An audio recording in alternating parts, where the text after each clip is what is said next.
नमस्ते प्रणाम। तो finally power star Pawan Singh के गाना टिकुलिया ए राजा ट्रेंडिंग सेक्शन में आ गई बा गाना, और आप लोग गाना के भर भर के प्यार दे रहल बनी और गाना के दम भर सुन रहल बनी। गाना भैया गाना बनल बा, गाना जब बाए तो ओकरा में बेंजू न तो गाना लागता कि कैसन गाना बा।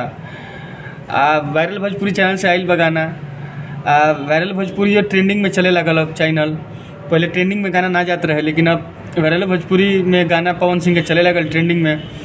अब भैया शिवानी सिंह की आवाज़ बढ़ुए, पवन सिंह शिवानी सिंह की आवाज़ बा। गाना एक नंबर के सुपर डुपर गाना बा। आप लोग गाना के भर भर के प्यारो देते नहीं, गाना ट्रेंडिंगों में बा। देखिए जौन पवन सिंह गाना आ रहा वो सब ट्रेंडिंगे में जा रहा बा, एक पे एक से एक बढ़ के गाना होता, सब ट्रेंडिंग में जाता है। आप लोग के प्यार आशीर्वाद दुलार से आप लोग अपना गाना सुननी जा, सपोर्ट करनी जा।